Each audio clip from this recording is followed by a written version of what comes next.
Você já assistiu a alguma obra que quando você terminou de ver, você simplesmente ficou encarando a tela durante um bom tempo e simplesmente pensou, ok, o que raios que eu acabei de ver? Amor, ódio, viver, morrer, energia, matéria, imaturidade, crescer, nascer, renascer. Meu primeiro contato com Akira foi provavelmente do mesmo jeito que você teve contato pela primeira vez, com, sei lá, algum videozinho da internet. Ou aquela clássica pose que muitos artistas acabam recriando em suas obras e a gente acaba nem percebendo direito de onde que veio aquela coisa. Akira acabou se tornando esse clássico por conta de muitas coisas que essa obra acaba abrangendo. Temas que formam uma espécie de antítese de conceitos entre si, mas ainda formando uma narrativa muito bem construída. Eu vi o filme recentemente e também para fazer um pouquinho desse roteiro eu acabei consumindo muitas páginas do mangá. E eu posso dizer que em ambas as obras, em ambos os dois objetos da obra, você consegue perceber um leve quê de estranheza. Além de também, claro, ter um grande esforço por parte de todas as pessoas e também do próprio mangaka de ter ilustrado tantas páginas daquele mangá durante tantos anos, e também a ilustração dos próprios animadores que também criaram a obra cinematográfica. Um esforço para nos mostrar que somos além daquilo que nos compõe, que nos definem como sociedade, para além de nossos próprios corpos, nos tornando assim seres extremamente frágeis, de sabedoria e leveza. Caso essa seja a sua primeira vez aqui no meu canal, olá, muito prazer, eu sou o Starzig e eu uso desse canal para falar de muitas coisas que eu gosto, seja sobre jogos, séries, filmes e outras coisas desse tipo. E dessa vez eu tô aqui para falar sobre a animação japonesa de ficção científica, que foi criada por Katsuhiro Otomo, mas mais especificamente eu vou falar sobre muitos conceitos que eu acabei observando enquanto eu assistia essa obra do que falar sobre a própria narrativa dela. O que eu acho uma coisa muito mais interessante de se consumir, por assim dizer. E esses conceitos que eu vou acabar abordando, eles, de certa forma, possuem muitas diferenças entre si, mas mesmo assim, eles se complementam para, como eu falei anteriormente, construir uma narrativa muito mais fluida, de certa forma, onde a gente consegue enxergar diversas coisas que tentam conversar com a gente. Um dos principais que eu acabo abordando é essa questão dos momentos onde a gente questiona o que é a maturidade em si, na visão das pessoas que estão tão isoladas do brilho da sociedade comum. Como eu vou falar de uma obra, é claro que eu recomendo que você assista, porque assim, não vai fazer muito sentido você ficar aqui me ouvindo falando por 20 minutos sobre muitas coisas que eu ia identificando nesse filme e você simplesmente ficar boiando sobre o que acontece nesse filme em muitas partes. Então, por favor, assista o filme. Ele está disponível em um monte de lugar, em um monte de plataforma que, inclusive, eu nunca ouvi falar. É muito fácil de conseguir. Relaxa que é uma experiência que você não vai se arrepender. Mas, bom, caso você já tenha visto o filme e simplesmente está com um pouquinho de preguiça de reassistir, relaxa que eu vou dar uma pincelada em alguns pontos que são pontos chaves da obra, para eu conseguir falar sobre o que eu realmente quero abordar. Então, né? Bora começar? Akira conta a história de um Japão cujo crescimento tecnológico está tentando cada vez mais soterrar o passado de grande destruição que os assolou. Diferente daqueles futuros pós-apocalípticos meio cyberpunk que a gente está acostumado, a gente está falando de, assim, mais ou menos 1988, onde assim, não existiam tantas obras que retratavam com tanta vivacidade essa estética de um futuro atormentado por dores do passado e morte se sobressaindo muito mais do que a própria vida. Com isso, você pode perceber que assim que nós visualizarmos as ruas com o passar dos quadros, a gente vai percebendo que ela tem uma atmosfera muito mais escura, sombria e, de certa forma, quebrada, principalmente esquecida, assim como o principal grupo de crianças que a gente vai ver nessa história: Tetsuo, Kaneda, Yamagata e Keisuke. Juntos, eles acabam formando a gangue Os Cápsulas, ou As Cápsulas, por assim dizer, né? Onde foi um nome que foi dado pelos fãs, e o criador acabou não nomeando essa gangue dentro da obra dele, Mas assim, é um nome que até faz sentido por conta da jaqueta do personagem principal, o Kaneda, ter uma cápsula. E no mangá é mais explícito essa questão deles consumirem bastante essa coisa de cápsula em si. Sei que você me entende, né? Sabe o que é essa cápsula? Em 1988, uma grande explosão acabou acontecendo na cidade de Tóquio, o que fez com que diversas pessoas acabassem sendo mortas e desaparecidas. Além disso, a Terceira Guerra Mundial acabou começando. Passando mais alguns anos, mais especificamente em 2019, a gente acaba se encontrando em uma nova Tóquio, a Neo Tóquio. Uma curiosidade legal de se notar é que o filme também foi lançado em 1988. Eu gosto de imaginar que o criador usou essa mesma data de lançamento para a data que a bomba acabou explodindo, como se de certa forma fosse uma cápsula do tempo, de um futuro que a gente não tem contato ainda, mas que de certa forma estamos tecnicamente viajando no tempo para um mundo que a gente não consegue imaginar, mas que de certa forma ainda está muito próximo de nós. Enfim, com isso a gente acaba vendo pela primeira vez a gangue atuando, a gangue das cápsulas, num dia bem normal, por assim dizer. Nada diferente de briga com motos, explosões. Um dia bem normal até. Até que o Tetsu sofre um acidente, é sequestrado, passa por uns experimentos psíquicos, fica doido, Kaneda tenta salvar ele, é traído, começa uma destruição por Tóquio, Kaneda tenta matar o Tetsu, Akira é revivido, Tetsu explode, praticamente, e uma nova explosão acontece. Um resumo bem mal feito, diga-se de passagem, mas eu acho que deu pra pegar alguns pontos chaves dessa narrativa. Enfim, acho que agora eu consigo começar com as coisas que eu queria falar sobre.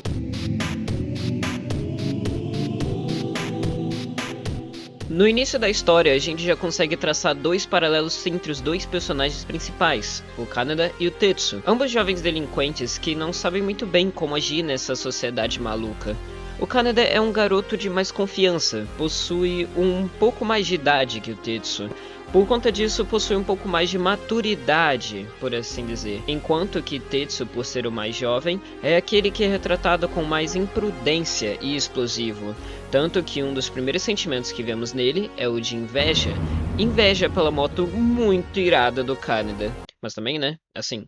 De fato, é uma moto muito irada, pra se dizer. Assim, é uma moto irada. Além de uma agressividade selvagem no primeiro confronto que vemos contra os palhaços, onde o Tetsu se mostra obstinado em quase que arrancar um pedaço de um dos palhaços, enquanto que o Kaneda se porta de uma maneira muito mais heróica, por assim dizer. Mesmo que ele seja realmente o protagonista, ele desde o início mostra traços fortes de bravura e coragem. Com isso, a gente consegue perceber que essa relação entre esses dois personagens é uma relação de praticamente entre irmãos, onde um apoia o outro, mas muitas das vezes um desses lados acaba tendo um profundo ódio sobre o outro, seja ganhando coisas melhores que você, ou tendo mais destaque entre o seu grupo principal, pelo outro demonstrar aspectos de muito mais liderança do que você. Por conta disso, a jornada desses dois está muito ligada com essa questão de crescimento.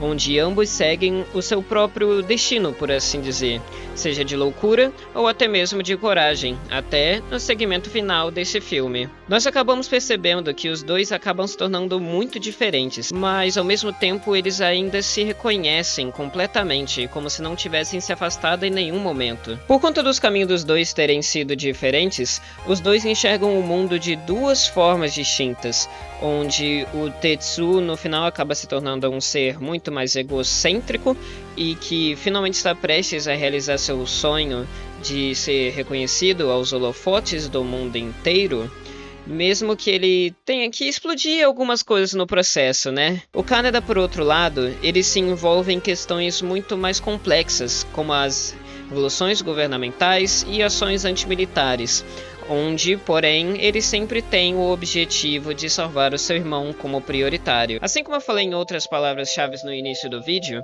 a gente pode representar a jornada desses dois personagens como energia e matéria. Tetsu, sendo representado pela energia, acaba tendo uma jornada que está muito ligada a questões além desse plano material, que compõem esse universo inteiro, onde aos poucos essa ligação com o mundo, além do que é visto, Tetsu se torna cada vez mais forte, enquanto que o Kaneda, ele sendo representado pela matéria, ele sempre se importa com questões muito mais palpáveis e visíveis, como as próprias pessoas, onde seu objetivo não era o poder que o Tetsu tinha, sim o próprio irmão. Como eu falei antes, a jornada de Tetsu está ligada a questões que estão além do plano material daquela obra.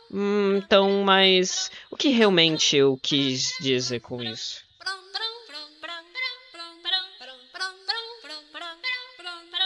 Após o incidente que acontece com Tetsu, o mesmo acaba sendo levado por militares que realizam alguns testes com ele para definir o nível de aura que ele possui.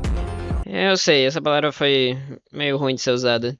Após os testes, é possível perceber que os cientistas eles identificaram que o nível de energia que o Tetsu acaba possuindo é quase da mesma sintonia de o mesmo que havia passado anteriormente com eles. Essa pessoa é ou a coisa, né?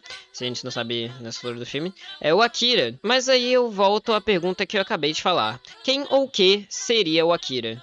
Relaxa que mais pra frente eu acabo explicando. Após perceber que Tetsu possui um potencial energético além do de um humano convencional, o mesmo acaba sendo aprisionado dentro das instalações do laboratório, onde pouco a pouco os seus poderes começam a ficar de certa forma cada vez mais instáveis. Telecinese, clarividência, entre muitos outros.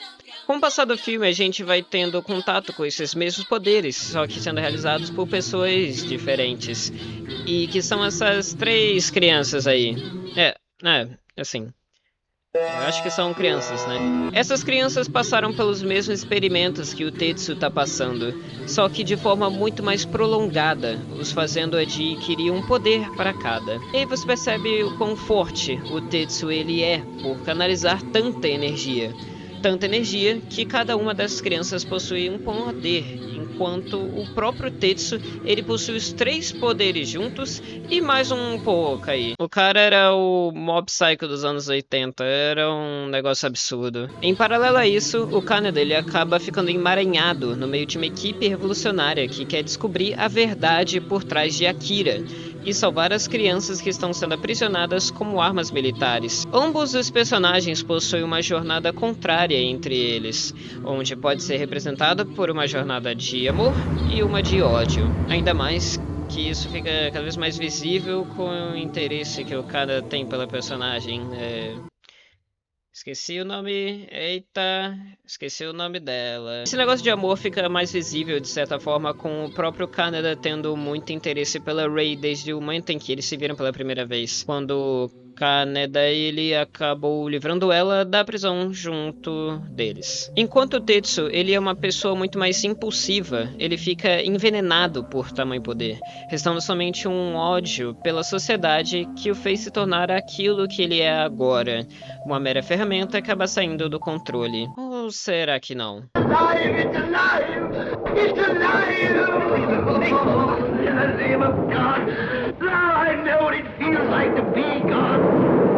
Em outras obras, esse tipo de tema já foi abordado, assim como o maior exemplo que você tem é o próprio Frankenstein, sendo mais clássico, onde a gente acompanha a ultrapassagem desse limite sendo feita por Victor, que acaba sofrendo a punição de ser o criador de uma vida que não deveria existir. Por parte de Akira, esse limite da ética e da ciência está muito retratado pelo interesse pela energia, a mesma que está consumindo crianças e que fez o Akira desaparecer. Agora tentando dar uma viajada, mas ainda tentando manter o pé no chão ao mesmo tempo, o que é essa energia? A energia que os cientistas tanto falam... Pera aí que eu vou pegar uma colinha. A energia que os cientistas tanto falam são como se fossem manifestações vivas de todo o átomo existente, em toda a matéria e até mesmo além dessa própria matéria. É algo volátil, invisível, mas ao mesmo tempo muito sensível. Um elemento que nos acompanha em vida, mas também em morte. Ao que parece, muitas pessoas estão apresentando cada vez mais facilidade em conseguir canalizar essa forma de energia, gerando também interesse militar nessa questão. Porém, somente uma parcela específica dessa sociedade consegue canalizar com tamanha intensidade esse acúmulo de energia. Essa parcela são crianças. E é aí que entra a questão de certa forma cruel.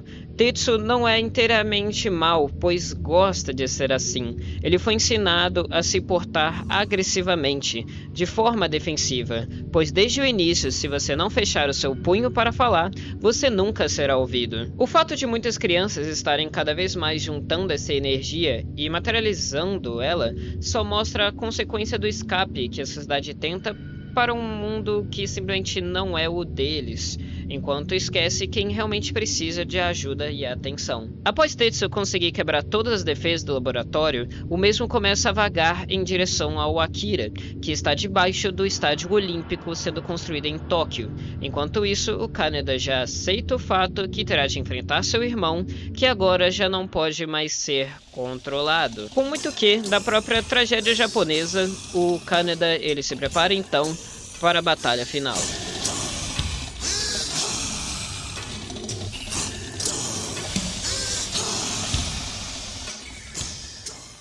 Em 1988, uma grande explosão assolou Tóquio, deixando diversas pessoas mortas e desaparecidas.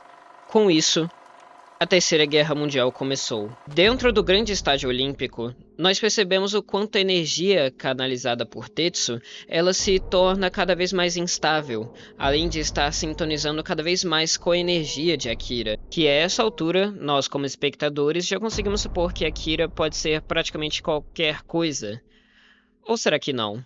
Ultrapassando todos os limites da ciência, nós descobrimos que o Akira não passa agora de um pedaço mutilado, preservados para observação, porém com sua consciência ainda praticamente intacta, sendo forte o suficiente para que os militares terem de selar esses pedaços na parte mais profunda de suas instalações. A criança, Akira, não é mais uma criança. Ultrapassando os limites do passado, presente e futuro, o Akira se tornou somente aquilo que é o seu nome, luz. Energia. Com isso, uma cena muito bem animada, nós vemos que a própria matéria de Tetsu não consegue mais armazenar tamanha energia canalizada por ele, fazendo com que ele comece a se tornar somente uma massa de carne, metal e fios, tomando assim a forma de um bebê? Nesse momento, nós presenciamos o que seria o renascimento da criança que acabou se tornando uma com aquilo além da própria matéria, cujo objetivo era retomar um corpo para assim salvar seus outros irmãos. E seu plano já estava em andamento desde o início do filme. Lembram desse trecho aqui? Numa série de frames, nós já conseguimos ver o que iria acontecer no final do filme. Além disso, todas as alucinações que Tetsu teve nesse momento era seu momento de pico de instabilidade, com essa energia, onde, além deste plano, não segue as regras de tempo convencionalmente conhecidas por nós. E com isso, o perigo está além de qualquer coisa humana conseguir conter. Em 1988, uma grande explosão assolou Tóquio, deixando diversas pessoas mortas e desaparecidas. Com isso, a Terceira Guerra Mundial começou. Em 2019, a bomba estourou novamente.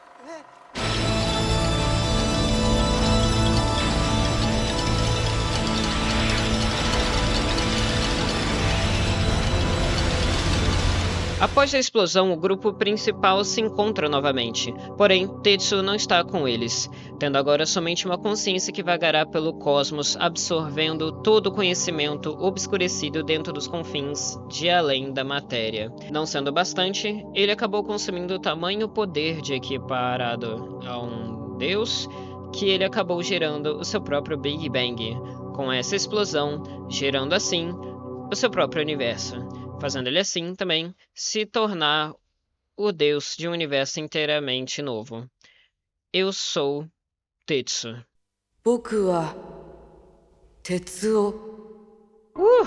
Que jornada que a gente fez, hein? Akira brinca muito com diversos conceitos que tentam se destruir, mas ao mesmo tempo constituem tudo que a gente assiste. A energia sendo aquilo que nos compõe, quando em excesso, destruiu Tetsu por completo, restando somente seu renascimento através da energia.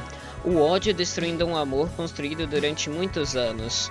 Por fim, cabe pensarmos numa última questão. Quem foi Akira. Em 1988, antes dos acontecimentos do filme, os militares já conheciam esse potencial que crianças possuíam para ter mais afinidade com essa energia, tanto que um grupo de crianças partiu em uma excursão cujo objetivo era identificar quem possuía mais potencial psíquico, o que caiu na mão dessas 4 crianças aí. Porém, uma das crianças acabou possuindo um poder tão grande de forma tão repentina que ocasionou na explosão de 88, o começo da Terceira Guerra Mundial.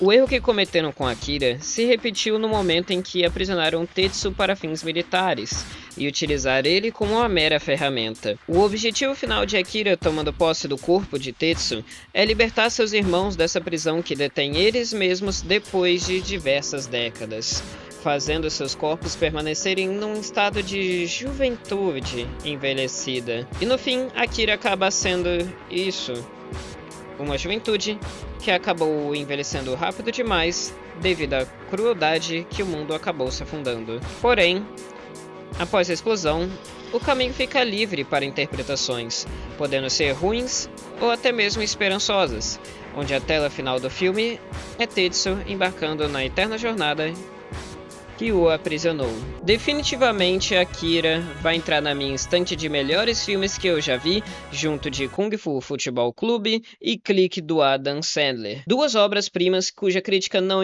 entendeu completamente. Claro. E com certeza com o passar do tempo eu irei rever e com toda certeza novos pensamentos virão com coisas que eu nem devo ter reparado.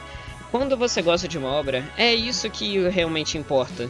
O venezamismo faz parte daquilo que define se uma obra é de extrema qualidade ou não. Eu vou ficando por aqui, obrigado por terem me escutado e a gente se encontra numa próxima. Se você tem algum comentário interessante sobre o filme, fica à vontade para falar nos comentários também.